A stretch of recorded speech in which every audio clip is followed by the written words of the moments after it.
Welcome to the Plastic Adventures Podcast. I'm Doug, joined by Steve, and we like to talk about toys. A lot. We're here to take you on a trip down memory lane, a fireside chat, if you will, about those little pieces of plastic that captured our hearts and imaginations. So join us on this plastic adventure, and let's talk toys. Hey everybody, welcome to our first video attempt, I should say.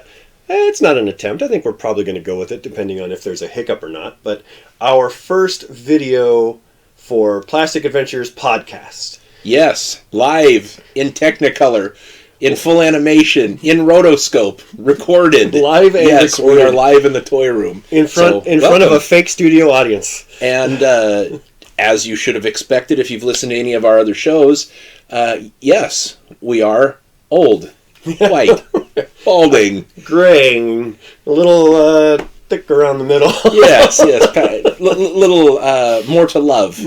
Yes, more to love. So, yeah, welcome everybody. Yeah, you guys can finally put a face to those crazy voices that you hear in your speakers. But, you know, Mom already knows what we look like, so thanks again, Mom, for our 2 subscribers. I appreciate that. Yeah.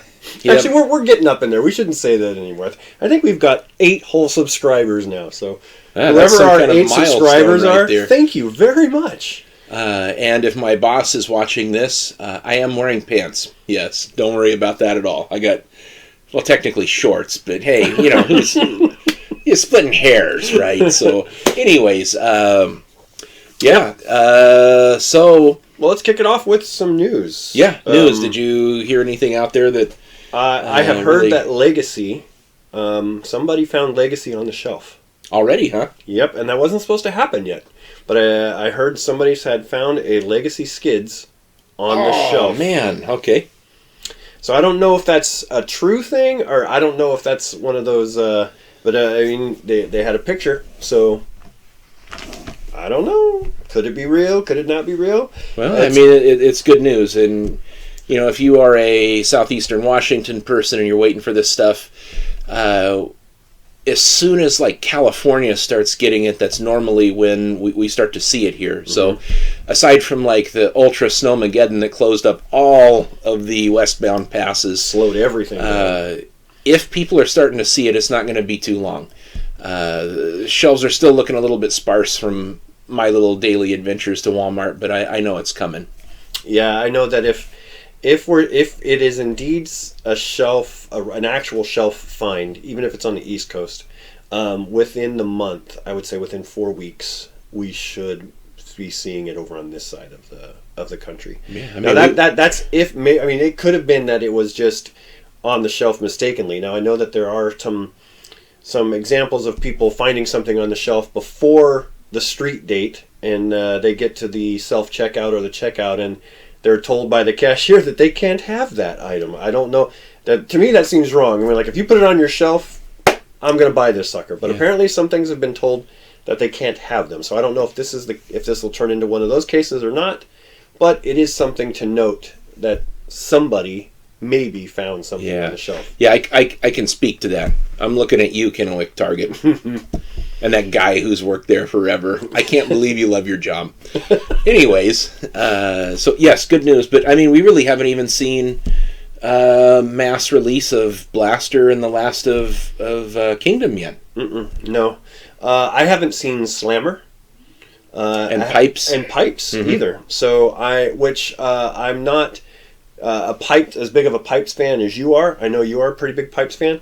But Slammer does interest me. What? Yeah, I know. I don't know what it is. I like I said, I have very, very eclectic tastes, and things that you turn down are things that probably I won't. But there's something about Slammer that I look at and I like. I don't know if it's his colors, if it's his design. I know he's a parts former, much like Six Gun.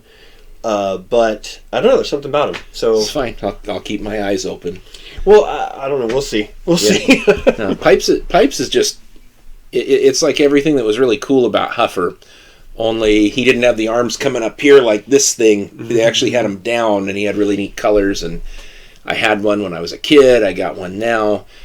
I think he's too big. Pipes. It's a decide on site whether I buy it. But the fact that we haven't seen those and that we've got some legacy products starting to show up already is a little weird. I mean, for those of you out there that are looking for this, you get a second chance in legacy. I don't know what'll happen with pipes, but I did see some legacy packaging pictures of him in the legacy packaging, so I know that's going to happen. So yeah, definitely. If you weren't able to, well, it's so funny to say if you weren't able to for something that just came out. I know. Yeah, I mean weird? it's a Q1 release. I mean we should be seeing it. I mean everybody should be seeing these on the shelves. You but know, if for whatever reason you don't, they're going to be hitting with legacy, so you will definitely get another chance. Yeah, just that's like the wonky shipping world we live in right now, and distribution. I know. See or hear anything else cool? No.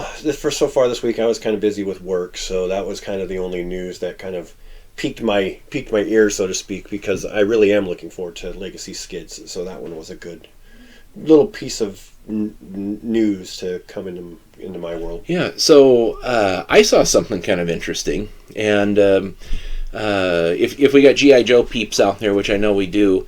I highly recommend that you look up the new 6-inch scale figures in the value assortment. I got to see Baroness, Snake Eyes. Oh, that's right. And Destro. The 5. And they're not even 5. I don't think they're like 3. Yeah, they're like 3. It looks to be articulated at the neck and shoulders.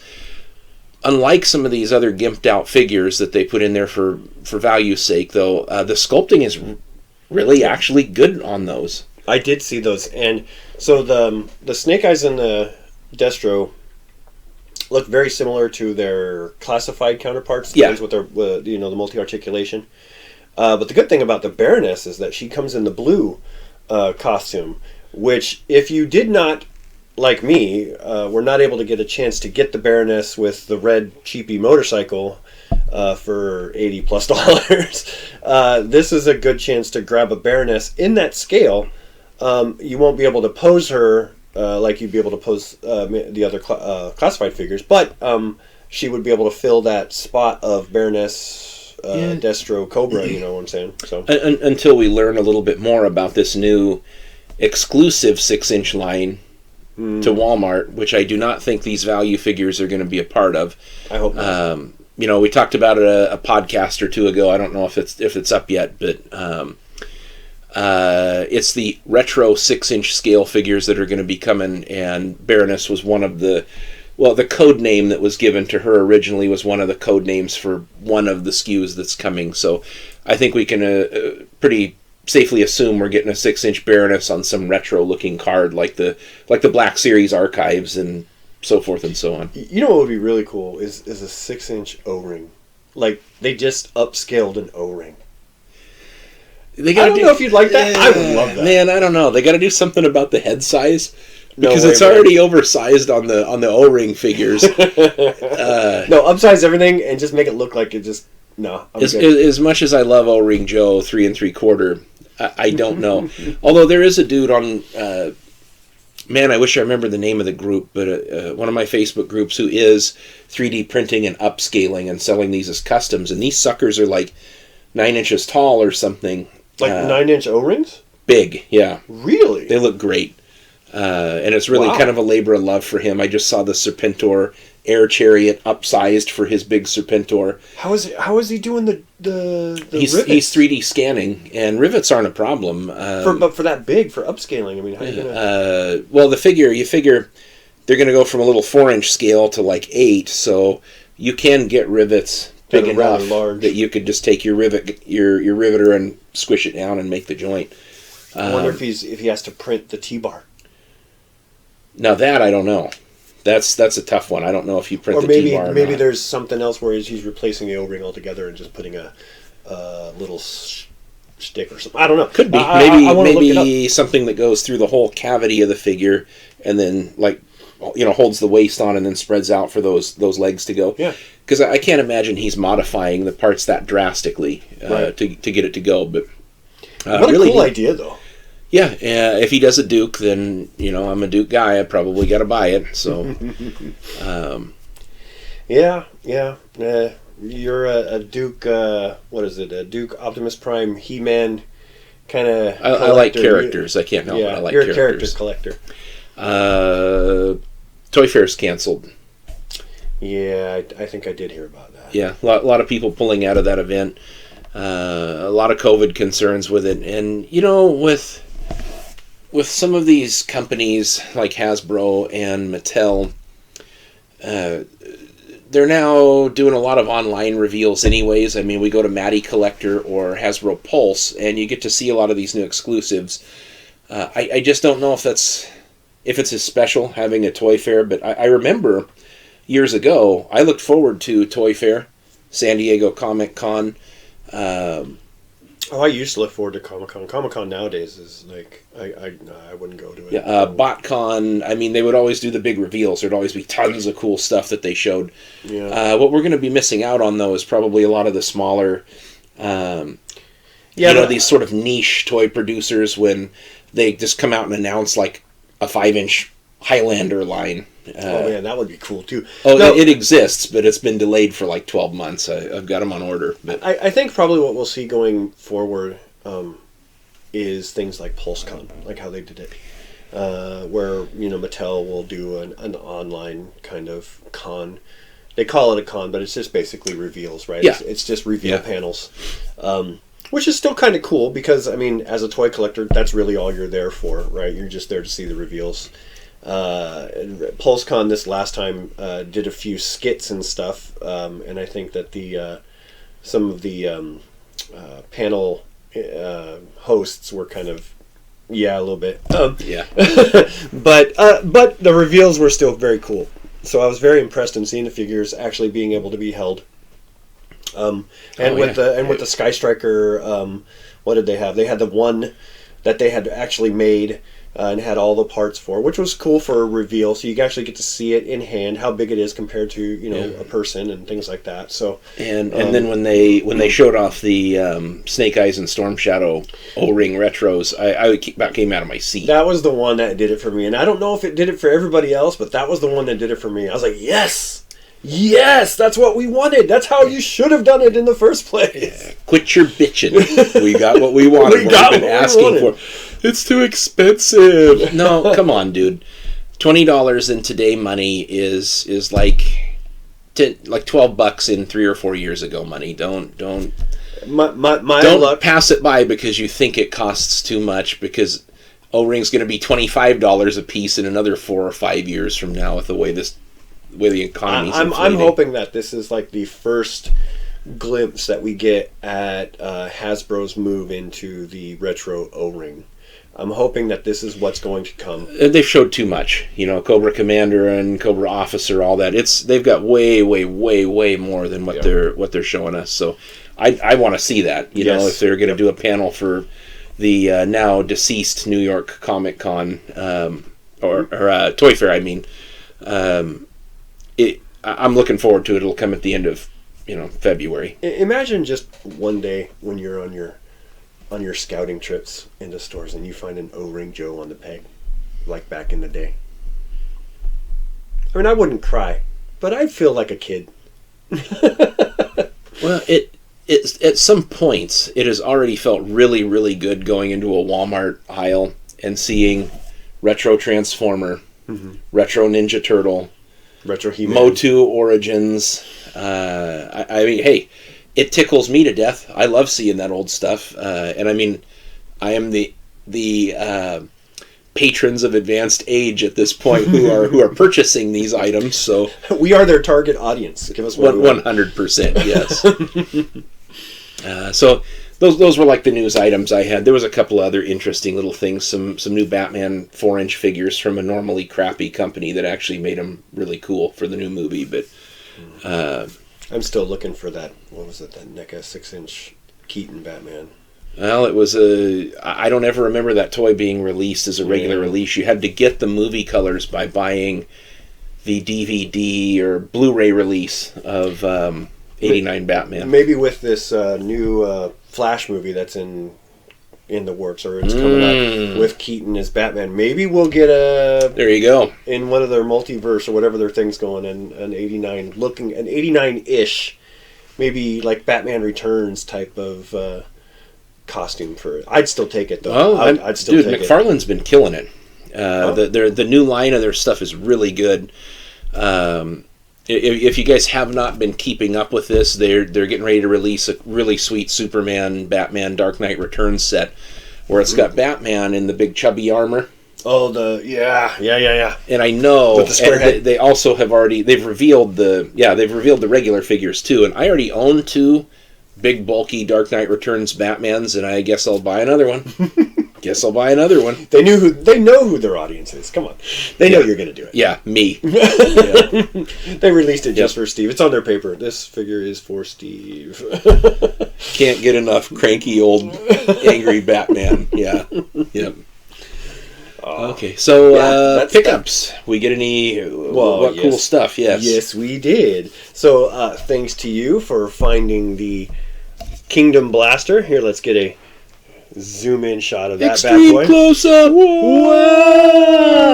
Yeah. So before getting this figure, I had hyped myself up pretty good. I had been watching reviews from a lot of the online, specifically the YouTuber reviewers like EMGO and Prime vs. Prime and things like that, who do really good close-up reviews of the newest figures that they have coming out.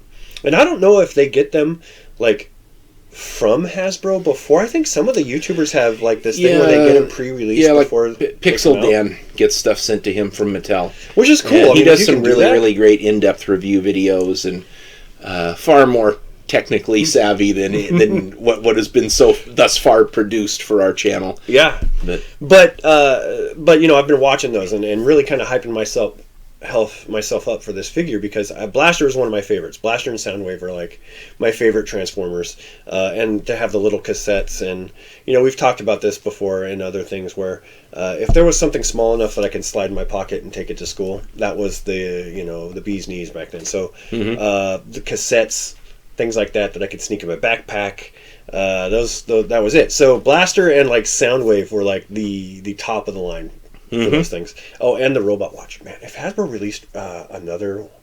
Oh, they have done like an Optimus Prime or something recently. I'm talking about re-release. Old ones. Yeah, re-release that guy. What was it? Chronoform. Yeah. Chronoform. Yeah, release that guy. But anyway, so I'd hyped myself up, and when I got him in my hand, thanks to you for finding him from a local Fred Meyer, he was every bit as good as I thought he was going to be. A very solid figure. I mean, he is put together really well. Yeah, there's no loose joints. In fact, they're all really like freaking tight. A lot of these deluxes, you pick them up, and you know, a lot of you out there who own them, you can speak to this, where you've got like this empty cavity for legs that come down, and then just a couple of weird little hinges. But dude, this thing's rock solid. But Blaster is a very solid figure. So the only like hollow points I can find are like the inside of his forearms. Mm-hmm. Because they did a really good job of... Yeah, where the hands look to flip in, yeah. Yeah, but they did a good job of hiding the hollow points behind here with their panels. And yeah, really good, very solid figure, super happy. And I'm, when I think about ending a toy line, this is a good one to end it on. Like you're going out with a bang. Because this was like what the toy line actually should have been from the very beginning. From an already very well put together toy line, by the way. The War for Cybertron, Siege, Earthrise, Kingdom, it all like super good. And I heard somebody describe them as like the poor man's masterpieces. I'll agree with that because I'll take it. Yeah, me too. It's the best toy line for Transformers I've seen on the shelf that actually resembles the character that it's supposed to be and the cartoon and everything like that. So and just functional transformations too. I don't know. I think I've said this before. I don't know how Transformers for main retail release gets better than what we have just got. Yeah, I agree. I totally But agree. Feed me. Give it to me, Hasbro. Yeah, I'm ready. We'll take it.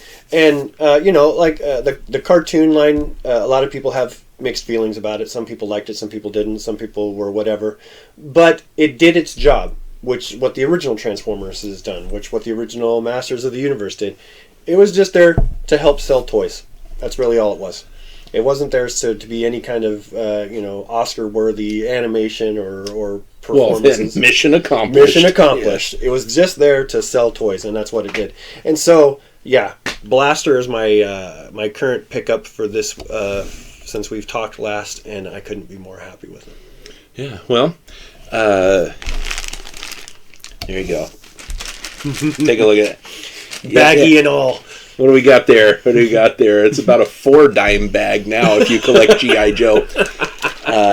Doug's got some really good contacts, and he's able to hook me up with a complete wetsuit. Mine, unfortunately, suffered the fate of many other Joes from the 80s, and that would be the missing of a vital crotch-shaped organ. The crotches broke a lot. And thumbs and crotches, man. Very, very excited to get that. I actually got a pretty good lot of replacement parts, so I sort of went and fixed up some of my Joes. Some of them were permanently saluting when that thumb broke off, so that's all you can do with them, Joe. So that was I was excited. It's just this like baggie of junk, Yeah, all right. And a set of the NECA Turtles from GameStop. That's the ones. They're boxed and they come with a little slice of pizza in the corner. Thought long lost, thought to be a scam, but I got them, and I bought the sets of the 2-packs thinking I wouldn't get these, so now I'm turtled out. And he still tries to blame me for this. If my wife asks, it's always Doug's fault. Yep. If Doug's wife asks, it's always his fault. There you have it, folks. And I hope my wife doesn't watch this, so she won't figure that out. No, she'll. I don't know. We need the views, dude. Yeah, we need the views. Just click on it, lady. Just click on it. Okay. We need some comments too. Comment. Yeah, it's okay. You can tell me how bald I am because I don't know that. All right. So that was it for news and pickups, huh? Yeah. Right I can't think of anything else that is new to the shelves. I'm sure I'll share it next week if it is. I don't have pickups every week. Just no, but when it's been really good lately. Yeah. That trip to Fred Meyer, and I worked in that store, and I was the greatest courtesy clerk who ever lived, and you can just ask me. I know. I have friends that still work for that company that started in that store. It is so weird finding that toy there, but occasionally when they reset the toy department, they keep such a low stock as it is that right out of that DC comes a fresh case. So I was super excited to get one of these, and if there was only one, then that would have been out of luck. There can be only one. No, I get it. You got to look out for. But I wouldn't have told first. you. I would have kept it till I found it. I knew how jazzed. I'd come over one time and be like, "Hey, what's that on your shelf, Steve?" That's old. That's old. That's not the new one. So I guess we can continue on our topic from last time. Yep, absolutely. We're doing brand discussion. Yep, we're trying to talk about the different kind of toy lines that have come out from some of the different companies. We're talking about the major ones first, I think. Yeah, and the big four. We'll probably, only talk about the big four, maybe the big five. Maybe we'll touch on some turtles and stuff. But just trying to just narrow our discussion down a little bit to the brands. And last time, our podcast, which, it hasn't been uploaded yet, but when it is uploaded, give it a view, give it a like. Yeah. After you see our faces, you might want to go back to the old format of just the two pictures and the Let words. us know in the comments below. We'll probably ignore them. But we talked about We got a comment! That'd be a red letter day, wouldn't it? Steve, we got a comment! Your mom called. She said she left her under. Oh, come on. Internet trolls. No, I'll take the comment anyways. Yeah. Okay. But last time we talked about G.I. Joe. Yeah. And it was a really good discussion. Yes. We kind of went in depth on some things. I think that we unanimously agreed G.I. Joe, absolute greatest action figure toy line of all time. With scope. Yes, absolutely. And with longevity and with how many different environments, play sets, characters. Oh my gosh, it just kept going and going. Yep. And still going today. I mean, obviously the love for it is still there. So it was a great discussion. But now I think we're going to move on to one of the sister toy lines to G.I. Joe, and that's Transformers. Yes, Transformers. Now, I did name G.I. Joe greatest of all time. and we went over our reasons why and just touched briefly.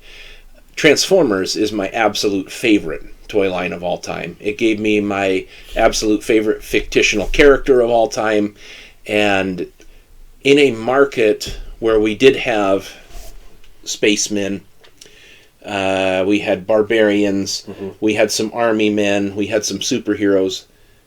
We did not have freaking robots that turned into stuff. No. Okay. No. And I mean, some of these toys had kind of trickled into America under Diaclone and Microman, and you said that when you were a kid, you remembered seeing some of these on the military base. You'd go in and see some of these other, like, at my see friend's them in house, their I'd original forms too. So they were kind of out there, and there were the knockoffs of several of the other giant robot franchises, but nothing mainstream like Transformers. No, when Transformers hit with the cartoon and the toy line and everything behind it, I think you can collectively hear a lot of little kids' minds being blown. Oh God, in yeah. 1984, right? It's when we saw that first G1 line.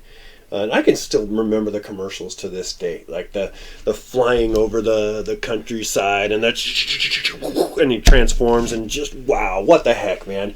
You know, a tape deck that turns into a robot. Yes, sign me up. So and the tapes turn into robots and animals. Yeah, everything was a transformer. You know, and I even to the point of where it's like where you got a car, you're like looking at it like, well, what does it do? Oh, it doesn't transform. Why do I want this thing? You know, all it does is roll. No, But Transformers. I could say, even though G.I. Joe came out in 1982, Star Wars came out a few years before that for the smaller figs. Transformers is one of those that alters the toy landscape. Most definitely. Yep. Right. It gives you that other genre, that other thing to look to and to really just obsess over. And Transformers did not disappoint. It gave us everything that a little kid could possibly want. Good guys, bad guys, alternate modes, accessories, playability. You wanted to take it out. Puzzle style play, yeah. Yeah, you wanted to take it out. You wanted to play with it in the dirt. You wanted to get out there and play.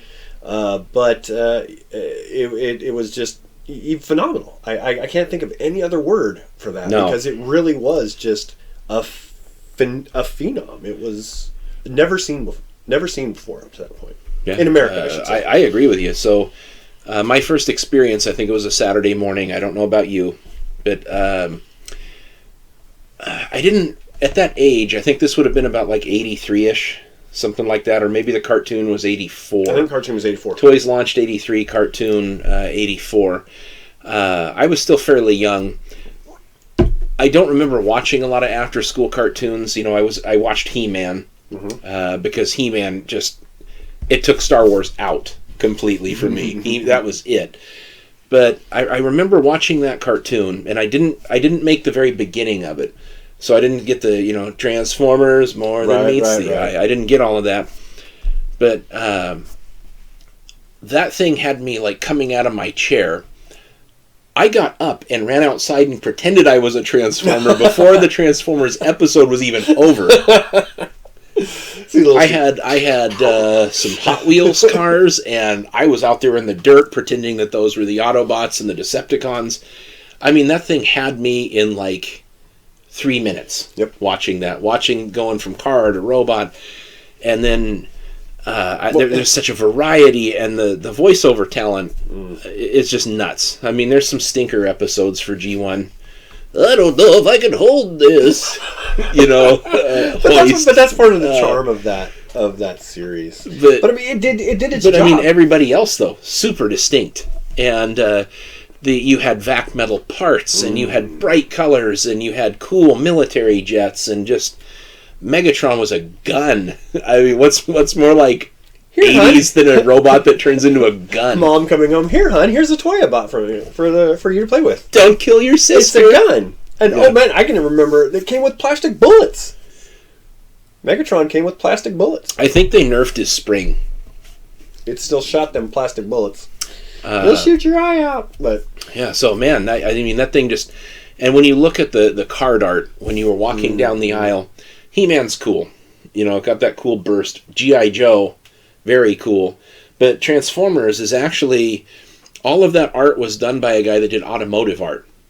So the robot packaging, the way that they showed the chrome and the light sourcing on it, it was actually a guy that did car stuff for a living. Car stuff, yeah. So it was radically different, and you had that cool technical looking grid and the blue for the Decepticons and the red for the Autobots, and I just died. I mean, I couldn't wait to get a real one in my hands. Yeah. Wind Charger was my first. What was your first? Bumblebee. There you go. Yep. No, but like I said, it did its job. It got you to use your imagination, which is the ultimate goal of every toy, I think. Not just for kids. I mean, for anybody that picks one up. The point of a toy is for you to use your brain power to power that thing, to get it to do what you wanted it to do. And so, even before you had a Transformer, you were out there pretending to be with Transformers. So, like I said, it did its job. It got you up and moving. Having the characters and the world built gives you the parameters, and then it's just right up there when you're a little kid making up your own adventure. And you're seeing the lasers. You're already seeing all that stuff. It's in your mind, but you're seeing it. Yep. And I mean, these guys. So the first toys came out, and wonderful. I just meet like metal parts. You know, they had heft, and they had big ones and small ones. And you did have Gobots, which had a lot of the same thing, and I will never knock Gobots because I think that is a terrific line of toys. Yeah. Affordable and, proportional. And a lot of that same thing with the Vac Metal, but the life of the characters of Transformers is what drove that cartoon. The mythos that was established.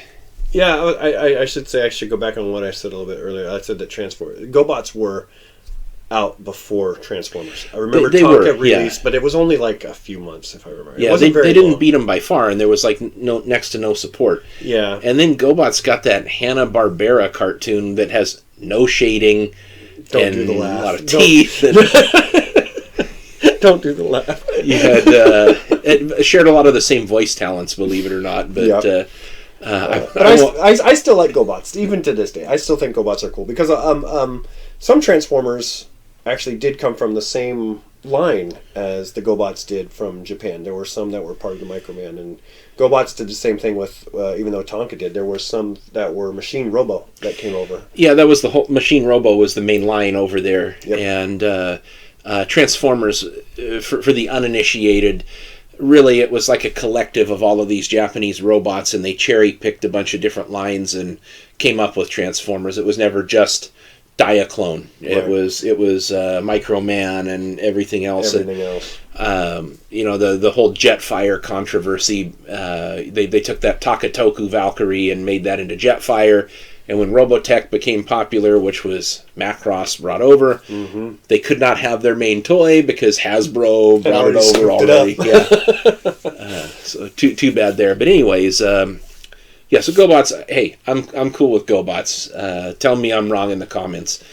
But actually, I think Gobots got picked up by Hasbro. I think they're now officially part of the Transformer line. Yeah, they bought the Tonka. Yeah, so they're part of Transformers. So there have been a few characters who have assimilated. They're usually treated very poorly in the media, like in the comics.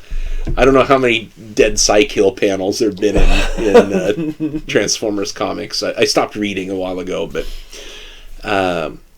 So yeah, you had that initial wave that released, and then they up the ante and they do it again. That second wave that came out, which had Blaster and more cars and Constructicons and you don't tell me that the Constructicons did not just wow you. Like first you got Transformer, they're already turning into a robot. Hold on, now they're combining and making something bigger. That was even better. Like, how, as a toy lover, when you're a little kid, that's just incredible. Yeah, robots. You're like, how can this get any better? Well, here, let me show you. Here's a leg. What? So here's Devastator, who barely holds together. Yeah. But then here is Superion with a much better connective system, and then I don't know if there's a cooler combiner than Bruticus. The military vehicles and the flatbed military truck. Onslaught is the main character. I mean, Menasor comes close, I think, a little bit. Yeah, like psychotic race cars. is actually a pretty cool one. It's my favorite. Yeah. But you know, you see it though with Devastator all the way through to each wave that they came out with. They gradually honed their craft. They gradually got better and better and better, which is something that Transformers, I think, has pretty much always done. Yeah, I do want to say that it probably peaked at the very beginning of season 3, because you got your releases like Cup and Rodimus Prime, Cyclonus, and some of them the proportions Scourge were getting a little wacky on, but once they got through there, it started to kind of get a little bit hokey. But I mean, we have like 4 solid years on the toy shelves where a product's lucky to last 6 months. Yep. So, and they just killed, absolutely. Well, and the other thing that Transformers did that a lot of the Masters of the Universe didn't do was they continued to release the first wave figures when their third wave were being as well. So you could still go to the store and find an Optimus Prime. You could still go to the store and find a Bumblebee. I think right up to Transformers the movie, or a few months before it, when we saw Ultra Magnus and Hot Rod and that line release. But I remember Masters of the Universe, like, if you didn't get their first wave and they were already coming out for their second wave, you didn't find He-Man. He-Man wasn't on the shelf anymore. They did release He-Man again. I don't think they did Skeletor, but there was He-Man, and then you had one that said the original He-Man, which was sort of a supplemental sort of a thing. But you're right.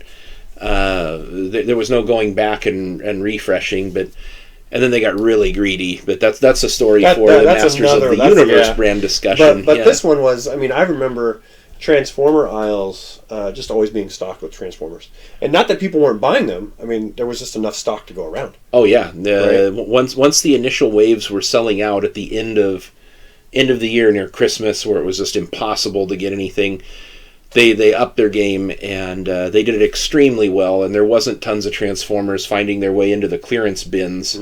They didn't have congested waves or anything. They had a really good release pattern, and that toy line was executed super well through Transformers the movie, and then it seemed like there were a lot of American engineers getting involved, and it lost some of that Japanese robot flavor, and then you got into some really wonky crap like Pretenders and that was a rough line. Yeah. That was a rough wave of figures. But by then, you're talking 88, 89, when all this weird stuff is finally coming out for the very last hunk of Transformers, when this thing was born and on the shelves 8 years ago. So they did a really, really phenomenal job. And I mean, the characters, the voices are so distinct. For the cartoon, absolutely, yeah. I mean, Optimus Prime is definitely one of those ones that I could still hear. Like, if I just picture Optimus Prime, I hear his voice. Peter Cullen is Optimus Prime forever. And the way that the character is written, he is just like this absolute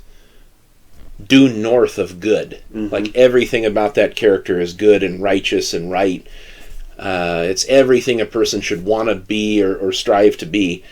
And my absolute moral compass as a kid. So, I mean, whether they knew what they were doing or not, if you listen to some Peter Cullen interviews, he'll talk about how important it was to him to not be the screaming hero, the calm hero, the soothing hero, and it came through. And of course, Frank Welker is a maniac. That guy has 10,000 voices, and I don't know, but their voices complement each other so very well that it makes sense that they would be enemies. Well, and the difference, so like you look at a Gobot, and what does this guy sound like? Well, the voice actors were taken over a little bit, and you had Coptor, who was like this, like he was kind of sounded like a helicopter, right? Like your voice in the Blades. Well, Frank Welker goes from doing Megatron with that scratchy sounding voice to doing Rubble, that little voice like this, because a little cassette that turns into a robot's a bully. He's not gonna have You better voice. Watch yourself. Like, what? Where did he get that little instigator in the back? Yeah, don't push me. But you guys know what I'm talking about. And the Soundwave voice, when they modulated that, iconic, right? Oh man, yes. And Grimlock. Grimlock. I would. Man, this is what's wrong with voice acting today. Go get me that guy from Breaking Bad to be Grimlock's voice. all right, everybody, it's time for Grimlock. You know, and he doesn't do anything. He just reads. Greg Berger was like, well, what does a dinosaur robot sound like? Well, they're really dumb. So I'm sure he's looking at lions and is like, well, he wouldn't say, you know, I'm here, Optimus Prime. He would probably say, like, me here, Optimus Prime, break Decepticons. Because that's what a dumb dinosaur robot does. The thoughtfulness and how that translated out to the cartoons. The and voice Michael has to Bell's, sound not intelligent as well. Michael Bell's voice for Swoop. He's trying to sound like a pterodactyl when he did the voice. Ah, God! I mean, just everything was like the perfect storm of voice talents and cartoon, and you know it's written to sell toys. They're 30-minute commercials, but they took robots and they made them people. Yeah, and that was, I think that's why G1 holds so strong today, even though the animation is not there compared to what can be done. I will take that hand-drawn animation over plastic garbage CGI any day. Oh, yeah. I still watch Transformers. Yeah, the crap that my kid watches, I mean, it takes him like 8 minutes to make an episode because it's just a bunch of like moving the models around, and you've already got the stupid plastic-looking non-light-sourced CGI. I mean, there's no soul to it, but that hand-drawn animation from what we grew up with. Oh, it's just amazing. I'll take that, and I'll take the drawing color errors any day. You know. Yeah, that's fine too. Oh man, they had some great errors. Whole legs disappearing. You know what I mean? Optimus Prime with no mouth plate and no mouth. Oh, but like, I'd still take that. What was that, Twilight Zone, the movie? Where that kid controls everybody in the house, and his sister's he has one sister that's watching the TV. Has and no mouth. Yeah, I know. And when I was a kid, I'm like, how could she breathe? Don't think about that. How could she breathe? She has a nose. She has a nose, kid. She's got a nose. No, but it was, you know, it was the errors were fun. You really didn't notice them much as a kid, but you know, going back and looking at them now, you find a little bit, and some of them are a little shallow on plot, but there was just so further ahead of many others. Yeah. I love Masters of the Universe to death, but the filmation is the most blandest. Like, yeah, I mean, you talk about reusing a cell over and over again. Yeah. My gosh, how many times are we going to watch He-Man run? Oh yeah, flip it. Or he's like, now the sword's in his left hand, throws to the right hand. Throw it back to the other hand. He's got this sword, and then like he just chooses to punch something instead. Yeah, that punch towards the camera. Yeah, yeah. We'll talk about Masters of the Universe. It's coming soon. It's coming. Yeah. But yeah, it was good. And then you know, so let's talk about some of the characters real quick. What are we at? Yeah, so we'll focus on mainly the G1 characters, the first wave of characters. Even though Transformers has really a cornucopia of really cool characters that have come in. But that first wave of characters were really good. So, you know, we'll go Autobots. I'll try to think of some off the top of my head, right? We have Optimus Prime, Bumblebee, Smokescreen, Blue Streak, Sunstreaker, Sideswipe, Trailbreaker, Prowl, who are Hound, all very... Jazz. Oh, Jazz, dude. Yeah. That guy's voice. I love Scatman's voice. That is just that is so badass. Yeah. It's so soothing. I don't know what it is about his voice, but yeah, so you had all of these characters with very distinct names who came with very distinct personalities.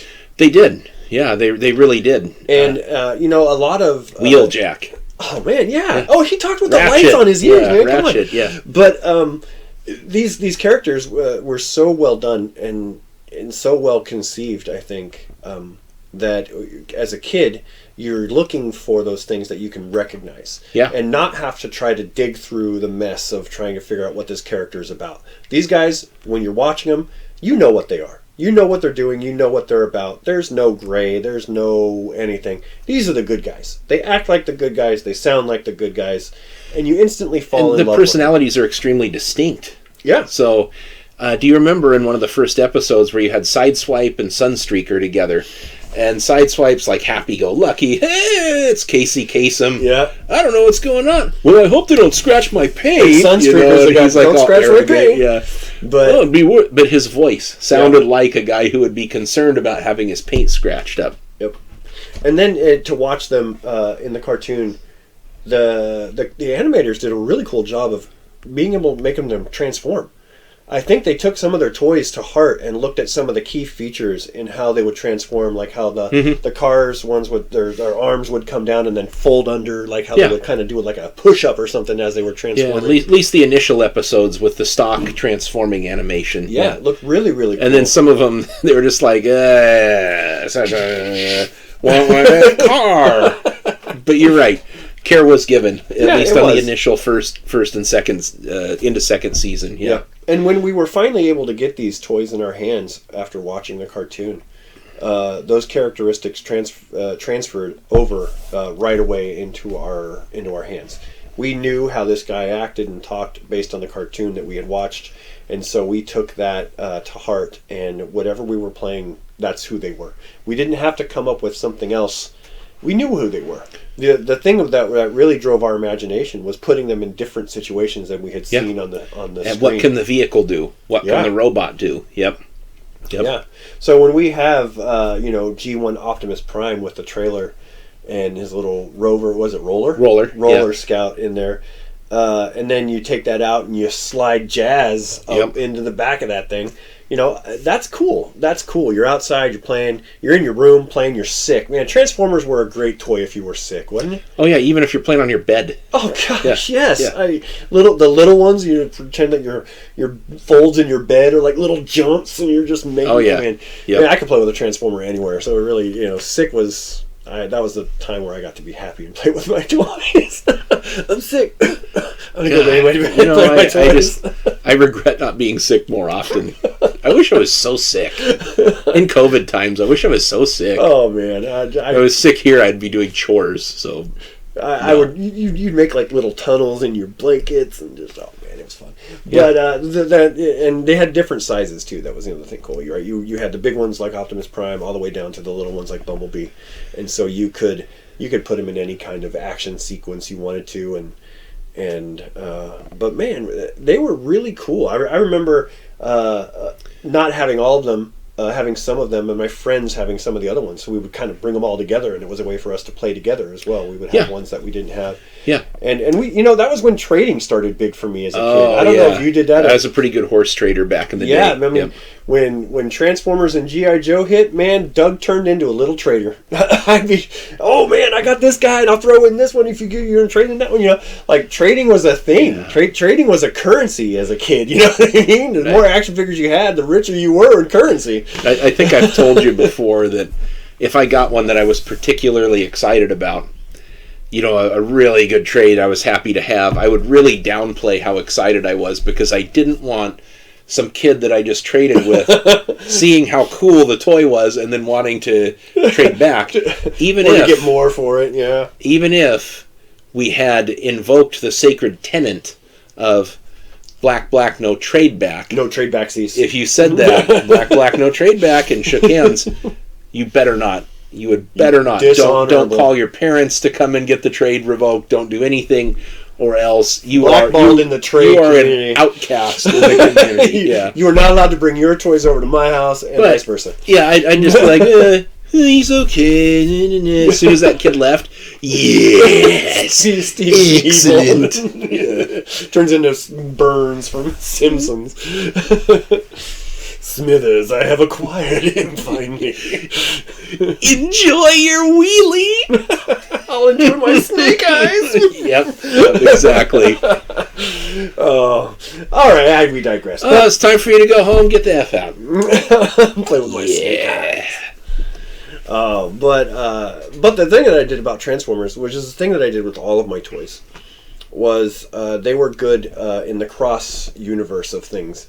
My toys were connected to all of them. So Star Wars played with G.I. Joe, Transformers played with Masters of the Universe.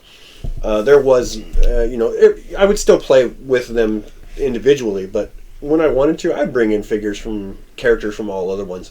One of my favorite things to do was to have a crossover with all of my main guys. Optimus Prime, He-Man, Luke Skywalker, right? Just have them all have a crossover adventure, trying to beat the other leader guys who had come into their universe. Transformers is just so good at doing that, because now I can turn my pretend that He-Man jumped into Optimus Prime when he transformed, and Skeletor could hold Megatron. You know, He-Man, I don't get it. You can make battle armor, but you can't make pants. What are pants? I don't need pants. I'm Quadzilla. Check out these quads. With legs like this, who needs pants? And then Starscream's like, Starscream, oh no. In the back.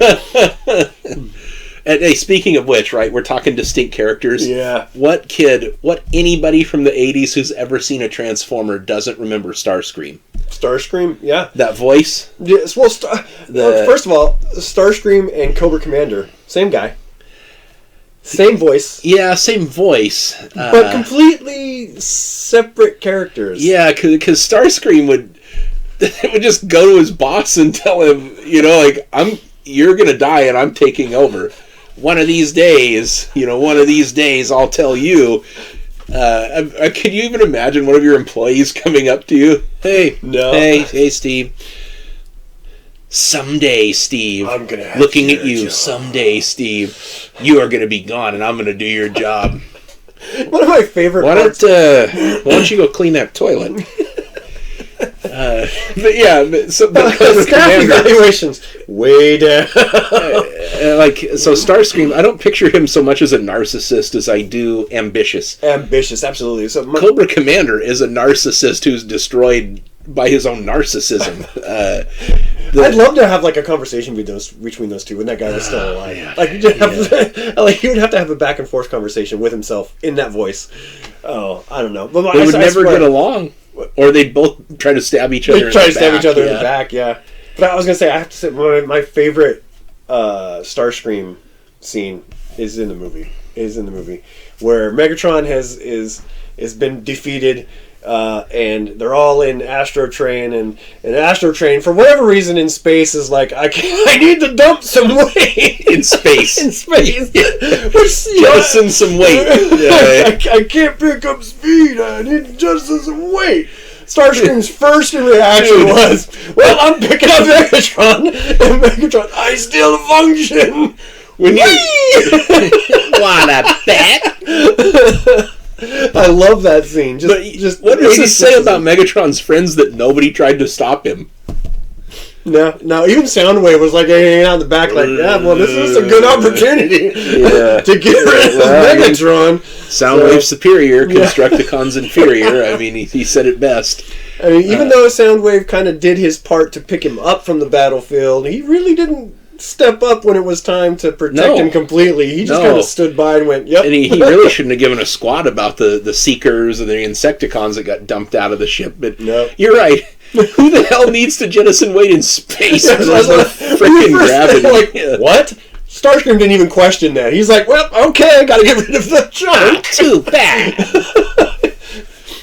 He didn't even say, well, we're in space, Astrotrain. That really shouldn't matter. No, he jumped right on that bandwagon and went, bye. Gave him his opportunity, and that guy took it. He walks up to the guy after he's been punched to death, laying on the ground, like laying there like in Family Guy when they fall down the stairs, broken, kicks him right in the side. Oh man! And I think that is the epitome of Starscream's character right there. Yeah, he will kick you when you're. And I mean, the only reason he was kept around is because he's powerful. That's it, and easy to manipulate. But that is a perfect highlight of the character dynamic that was on both sides of Transformers, right? Autobots and Decepticons. The Autobots, they followed Optimus Prime pretty much unquestioningly. They knew what he was. They knew what he could do. They knew what he's done. They knew what he was about. So when Optimus Prime said, as he did many times, the ultimate sacrifice, we have to go into. They would line up behind him. Yep, we must protect the humans. We must do this. We must do that. Yep. And the few that questioned, they fell in line really quick because it is a good person's decision and it's the right thing to do. Yep. Which is great. I mean, what young boy can't do with an influence like that? No, great leader. Just a good role model when you're looking for one when you maybe don't have one in your life. So something that was very good to look up to, which was a good character for Optimus Prime. I had a great family, but seeing this heroic character that had that sort of commitment to their ideals and being just, that was a big deal for me. Yeah, and I still think it is for anybody. I think even today, if some of the cartoons or some of the shows that would come out would kind of go back to that, I think people would still gravitate towards it. I really do. I think too boring. Not enough Wolverines or Batmans. They maybe they say that things like that today are a little too vanilla or whatever. But personally, I don't think there's enough. Yeah. I don't think there's enough. No, of that I don't think so either. I think that a young kid, they're very impressionable and they're looking for right and wrong, and the parents can give a certain degree, and a lot of them aren't doing that now. But but what we could see when you see outside of your home and you see a character behaving in a certain way that is good or just, it sometimes means more than when your dad goes to work every day, or you wave at a police officer or something. You don't really know what they're doing. When that's in your home and you're watching it in this type of scenario, you have this larger than life hero in front of you, and they're modeling behaviors that actually are good behaviors. Well, and then let's go to the other side of that spectrum real quick. Well, of the good spectrum, you have characters like Bumblebee. Who were not big and powerful and all of these things, but were a very clear, shining example of what you could do if given the opportunity. Of just because you're small doesn't mean you're insignificant. Doesn't mean that you don't have something to contribute. Doesn't mean that you can't do something that some of the other team members can't do. Exactly. So Bumblebee was a very good example of that, and one reason why I still like him to this day, and one reason why I think the Michael Bay movies were a bunch of garbage, because they took Bumblebee, they took that aspect of Bumblebee and they took it away. They took it away, and it was the most endearing quality of him. I'm small, but I can do this. I can do something that you can't do because of my size, and I'm powerful that way. That resonates to a kid. I don't know about anybody else, but that resonated to me. Yeah, it sends a great message, and that's probably one of the reasons why G1 has endured. And it's come up and down, and over the years we've had movies, toys supported by the movie, but there was always something for us. And now it's a complete flip-flop, because there is no crummy movie in the theater right now. There's just toys on the shelf. So and good toys. And that's probably the big four that we're talking about have so many things in common with how they do their characters. And Transformers is revolutionary, and it has just never left the American consumer's conscience. Nope. Yep. And it was another one that kind of like G.I. Joe, where they highlighted everybody had specialties. Everybody had something different. Everybody to could do to something, the team, and nobody could do it all. You needed a team in order to do it. So Ratchet was the Doc. Ironhide was, I don't know what Ironhide was. What was he? He's like a good lieutenant, tough, experienced, the old guy who you need to listen to because they've been through a thing or two. Yeah. And then you had people like Perceptor, who were more sciencey and things like that, and you had Hound, Wheeljack, and things like that, who were very engineering type things like that. And Hound, very very duty driven. Kind of a loner. Enjoyed nature, liked this new planet he was on, and not probably as much as the one he came from. So very very interesting characters. Yep, absolutely. So and it was done in such a way that whoever was watching would find a character that they could connect with. Yeah, most definitely. Yep. Same thing with G.I. Joe, right? I mean, I'm sure you can find out of the spectrum of characters that came out, you found somebody that you connected with. Yeah, most definitely. Yeah, on some level. And the 80s were good about that. I mean, and it's not just about having the rose-colored glasses and looking back in nostalgia. No, I think there was a different way of writing and a different way of doing things back then that made that stuff very apparent to us as kids, and it was just all over the place back then, I think. And you don't really see that kind of imagination or that kind of writing in today's world. No, I don't think so. I don't think so either. Sometimes there's little, like, just threads there. Like, if you watched Transformers Prime, which is largely considered the best modern Transformers series, it was okay.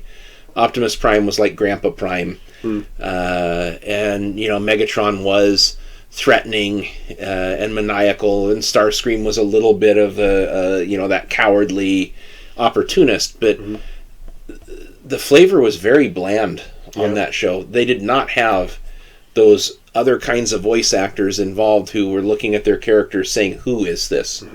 How does this, how do I show this? So, I don't really see it changing. I mean, if they can make this crap and it'll get consumed.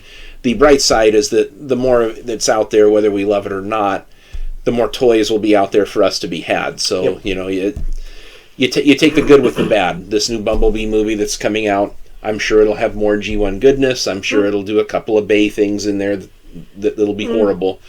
But it's keeping it alive in people's minds. Which is the important thing. Yep, I'll take it. Yep. Unless it drives market prices down and people stop playing with it and you can start getting stuff for cheap again. But back in the day, that ain't ever going to happen. No. Not with the price of plastic these days. Yeah. Well, anything else to add there? Oh, I'm pretty sure we could talk for a few more hours on Transformers. But suffice it to say, it may not be the number one action figure line, but it is definitely one of the greatest toy lines, I think, not just in the 80s, but of pretty much all time. Yeah, and I think they've solved a lot of the problems of the old toys. Some of them had stress points that were brittle and breakable. Some of the proportions were a little bit weird, and, some of them couldn't hold a gun straight out. So those things have all been corrected over the years. Yep. They didn't get my top nod just simply because you did have a great line, but G.I. Joe was so over the top with everything they did that... they're just... you don't have Transformer play sets. You got big ones. You got your Fort Max and Metroplex, but, you don't have the Defiant, the Terrordrome, the Flag, G.I. Joe base, the battle platform, the triple-decker mobile headquarters, the Rolling Thunder, Joe had it all, man. It was great. So Transformers, my favorite of all time. G.I. Joe, greatest of all time. Yep, I action would figures. That. Yeah, I'd second that. Number one toy ever, I got to give to Lego. Well, that's a very imaginative toy, right? Yeah, it's the purpose of it. Everything that we love about Transformers and G.I. Joe, you can have it all and more with Lego. But hey, action figures. I ain't here to talk about building blocks, even though I love minifigures. Transformers, a very good line, and I think we're still going to be talking about it well into our deathbed. So, yeah, I know my wife can't wait. We don't want to put that all on video. but thanks for joining us for another discussion of 80s toy goodness with our Transformers. Steve, my co-host, thank you very much for hosting us today with his awesome display of toys behind us. Yeah, the tour. The tour, pretty soon. Yeah. Steve recorded his. I'll be recording mine, and then can't wait for that. Your tour, like mine's like some static OCD museum displays, and yours is like an Easter egg hunt. I'm gonna have to get down on my hands and knees, kind of pull through some things and see what I can find. But I'm looking forward to doing it. So join us in the future for when we post those. Hopefully we get some subscribers out of this. So click the subscribe button. Give us a comment. Give us a like. Stick around because there's only more to come. Exactly. And we'll see you in the toy aisles. Yes, but not too many of them. Yeah. Save some for me.